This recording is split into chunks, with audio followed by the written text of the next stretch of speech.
Oke anak-anak sekalian, perkenalkan nama saya Nurman Hidayat. Saya merupakan guru sejarah di SMK 1 Pangkalan Bun. Ya, di sini saya akan menjelaskan tentang ilmu sejarah atau pelajaran mata pelajaran sejarah.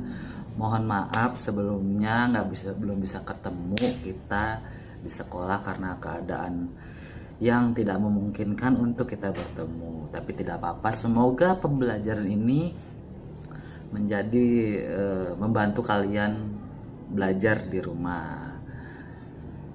Oke, langsung saja kita masuk ke materi ya. Untuk pertanyaan selanjutnya masalah pribadi itu bisa kalian di komen nanti atau langsung WhatsApp ke HP saya, ke kontak saya. Oke, langsung saja kita ke mata pelajaran sejarah. Untuk materi pertama kita hari ini yaitu tentang pengenalan sejarah. Apa sih itu sejarah? Apa sih tentang pengetahuan sejarah itu seperti apa? Kenapa kita harus belajar sejarah? Gitu kan. Oke, mengawali dengan sejarah. Apa sih itu sejarah ya? Sejarah adalah peristiwa ya, peristiwa yang terjadi di masa lalu atau di masa lampau tentang manusia, tentang kehidupan manusia. Jadi kalau kehidupan hewan, kehidupan tumbuhan itu tidak kita pelajari dalam ilmu sejarah, karena dikhususkan tentang peristiwa-peristiwa kejadian yang terjadi pada manusia pada masa itu. Nah, ada perbedaan sejarah dengan ilmu sejarah ya.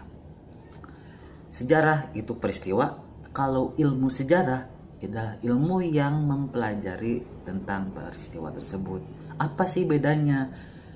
Peristiwa yang terjadi dengan mempelajari yang telah terjadi itu jelas berbeda. Ya, kayak dulu kenapa kita bisa dijajah? Dulu contohnya seperti ini. Penjajahan adalah peristiwanya, adalah sejarahnya.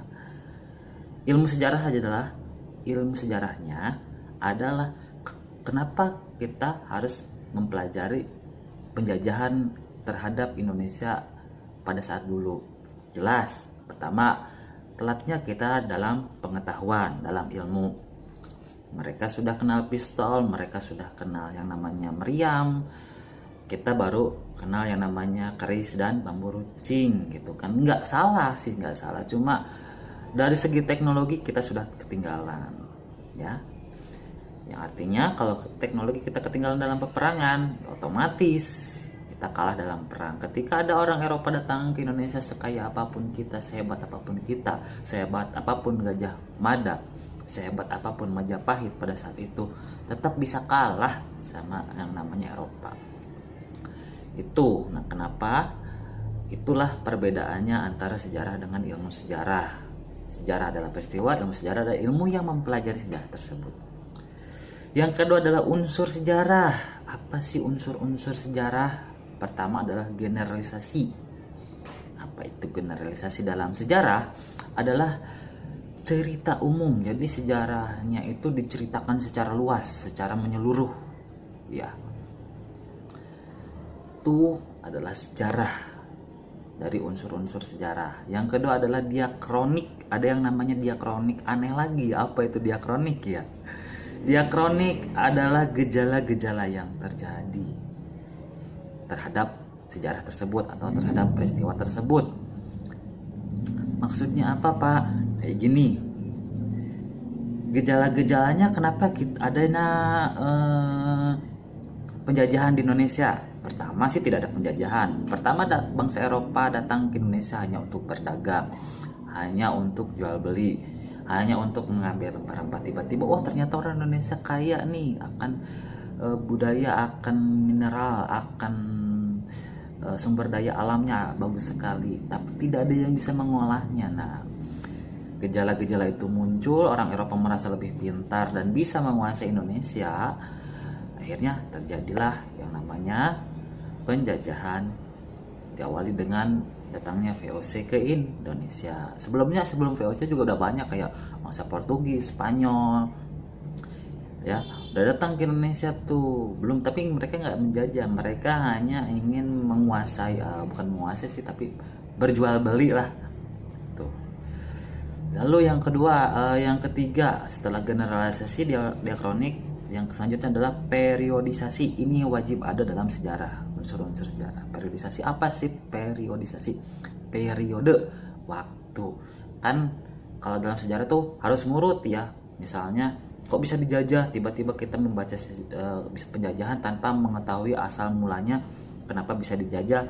Nah, itu ada urutan waktunya. Jadi kita nggak bisa langsung membaca langsung ke kemerdekaan tanpa mengetahui asal-usul masa perjuangannya, masa gerakan pemudanya, Budi Utomo dan lain sebagainya. Itu tidak bisa seperti itu. Itu harus ada periodisasi atau klasifikasi waktu ya, bisa kita artikan klasifikasi waktu. Yang terakhir dalam unsur sejarah adalah kronologi, alur cerita. Harus urut, harus tertata rapi.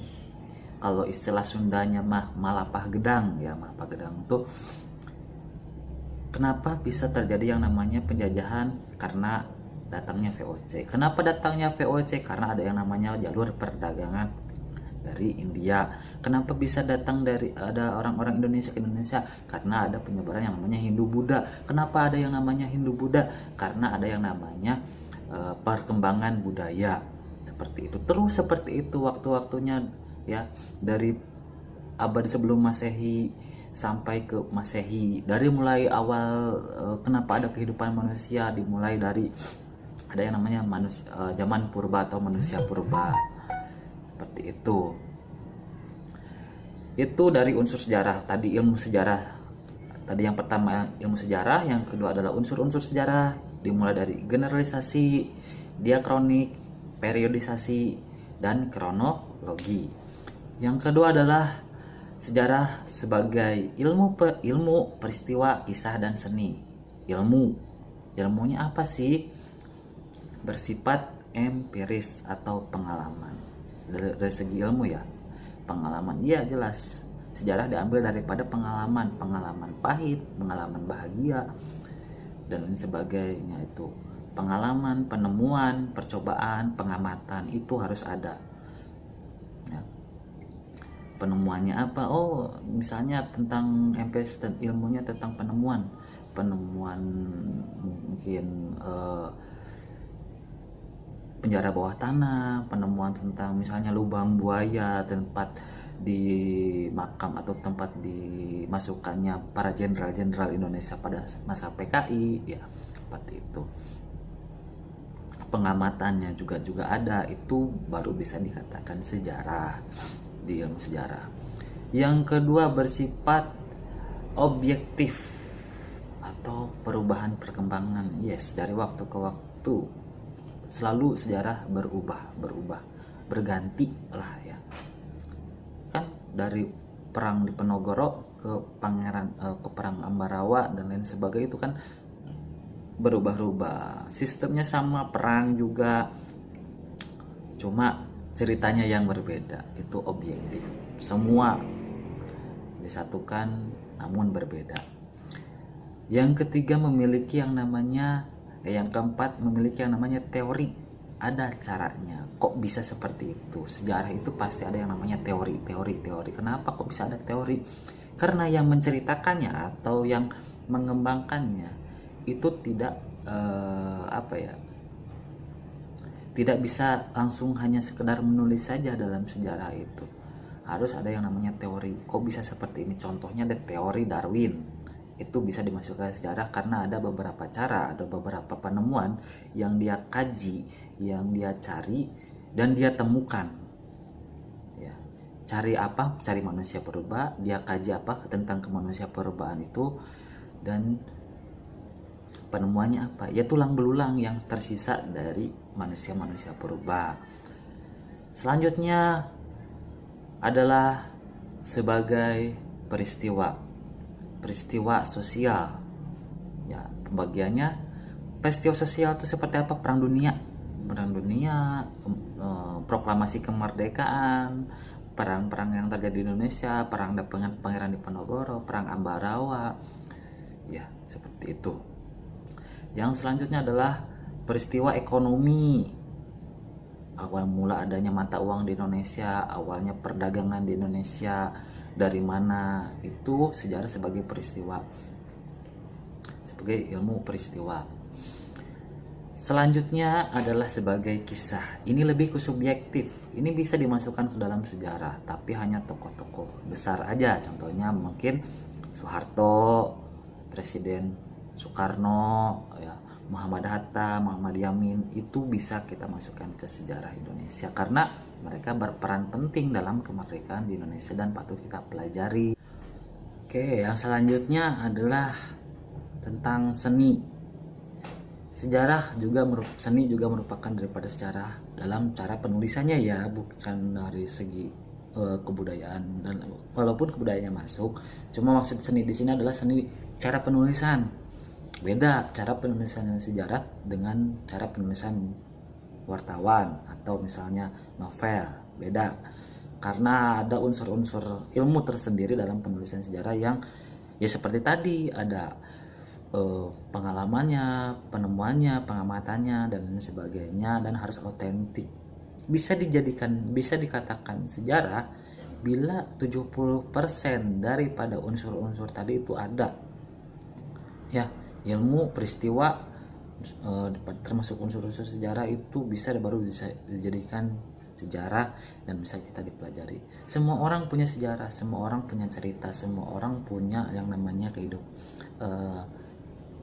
kisahnya masing-masing. Namun apakah bisa dijadikan sejarah? Tentu tidak ya. Dan kenapa kok kita tidak mempelajari masing-masing kehidupan itu kalian? Ya karena ini kan sejarah Indonesia. Kita yang kita pelajari adalah kehidupan yang terjadi pada Indonesia, bukan pada diri masing-masing atau pribadi masing-masing, seperti itu. Yang selanjutnya, yang terakhir adalah manfaat. Apa sih manfaatnya kita belajar sejarah? Ya, manfaatnya sejarah, pertama identitas jelas. Kita kalau tidak mengetahui siapa diri kita Indonesia, kalau kita tidak mengetahui kenapa bisa terbentuknya Indonesia, kita tidak akan Indonesia. Ya. Tidak heran. Menurut saya tidak heran ketika banyak perpecahan suku, ras, agama, budaya, terjadi yang namanya hoak, terjadi yang namanya isu. Kalau orang-orang sejarah mah udah paham ya, orang-orang yang mengerti sejarah udah paham karena dari dulu itu sudah ada yang seperti itu.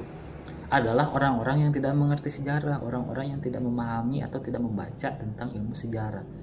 Dulu Indonesia disatukan bukan karena satu ras, bukan karena satu agama, bukan karena satu suku, tapi karena seluruh Indonesia bersatu memperjuangkan kemerdekaan. Satu Indonesia, bukan satu provinsi, bukan satu pulau, bukan satu suku, bukan ya, tapi seluruhnya. Ingat itu. Kalau kita tidak tahu siapa diri kita masih memusuhi orang, membenci orang, sesama orang Indonesia, sesama saudara kita, ya kita bukan Indonesia sesungguhnya gitu kan. Itu. Yang kedua, sumber inspirasi. Inspirasi. Kenapa kok bisa Soekarno, seorang tokoh seperti itu, menyatukan Indonesia? Kenapa kok bisa Sultan Syahrir, tokoh pemuda yang ingin menjadikan presiden namun menolak dengan alasan tertentu? Padahal dia cerdas. Sultan Syahrir orang yang cerdas, orang yang hebat, pemuda sangat mempercayai dia. Ya, kok bisa seperti itu? B.J. Habibie, profesor dengan IQ tinggi yang pernah memimpin Indonesia juga, ya. Itu inspirasi kita. Dengan mempelajari sejarah, diharapkan kita terinspirasi oleh mereka untuk terus berjuang tanpa mengeluh. Yang ketiga, sumber pembelajaran. Berawal dari kegagalan, belajar dari kegagalan dan kesalahan, menjadikan kita lebih baik ya.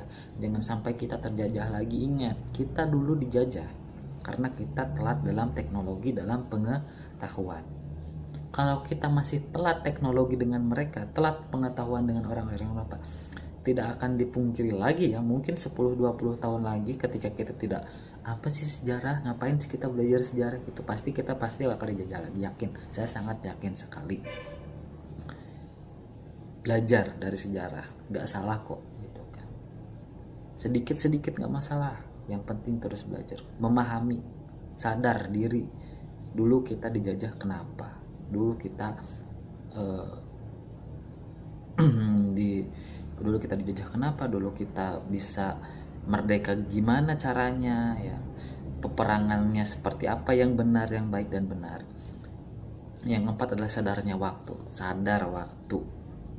Tahun demi tahun perkembangan terus, zaman sudah mulai modern, era digital, cybercrime dan lain sebagainya ya, memanfaatkan media dengan baik dan benar ya, dengan cara positif ya.